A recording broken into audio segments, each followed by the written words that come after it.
দাস না কি দাস আমি বলতে পারবো না, তারা কে কি বিবৃতি দিচ্ছেন। কিন্তু মৌলবাদী শক্তি যদি বাড়াবাড়ি করে, যে কোনো মৌলবাদী শক্তি, তাহলে মানুষের ঐক্যটাই সবচাইতে বেশি জরুরি। তাহলে একজন আরেকজনের বিরুদ্ধে অথবা পাল্টাপাল্টি পারস্পরিক, তাদের মানুষের জীবন জীবিকা, পেটের খাদ্য, কাজ, এসব থেকে মানুষকে সরিয়ে দেওয়ার প্রচেষ্টা এসব। আমি মনে করি না যে এই রকমের একটা অবস্থা তৈরি করার চেষ্টা যারা করছেন তারা খুব পার পেয়ে যাবেন, এটা মনে করার কোনো কারণ আছে বলে আমি মনে করি না। আমাদের এই উপমহাদেশে সম্প্রীতি এবং শান্তির পরিবেশ, ইতিহাস, তাকে রক্ষা করাটা জরুরি। যারা ভাঙতে চাইছেন তাদের বিরুদ্ধে মানুষকে ঐক্যবদ্ধ হতে হবে। কি চড়া সুর দিচ্ছেন, আর কোথায় মঠ মন্দিরের থেকে, তো মঠ মন্দির তো তারা ধর্মের কাজ করুক না, পারলে দেশ কিভাবে চলবে এটা তো মঠ মন্দিরের কাজ না, ওটা তো রাজনীতির লোকদের কাজ।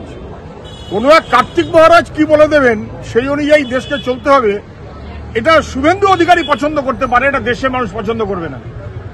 আমাদের কথাটা স্পষ্ট, প্রতিবেশী দেশ, অবিভক্ত বাংলা একটা সময় ছিল, এখন দুটো বাংলা, কিন্তু প্রতিবেশী দেশ, অতএব কেন্দ্রীয় সরকারকে সমস্তটা বিবেচনা করতে হবে। যদি না বিবেচনা করতে পারে ভুল করবে। ওপার বাংলাতে, বাংলাদেশে, সেখানে যেমন মৌলবাদী শক্তি প্রশ্রয় পাচ্ছে, এখানেও তেমন করে যদি কেউ চলতে চায় ভুল হবে। ভারত সরকারকে যথাযথ ভূমিকা নিতে হবে। আমরা এপার বাংলা ওপার বাংলা, এদেশ ওদেশ সব মিলিয়ে সবার কাছে অ্যাপিল করব, শান্তি সম্প্রীতির পরিবেশ এবং মানুষের ভবিষ্যৎ রক্ষা, এটা জরুরি। পারস্পরিক হানাহানি, এই মনোভাবটা কাউকেই সাহায্য করবে না।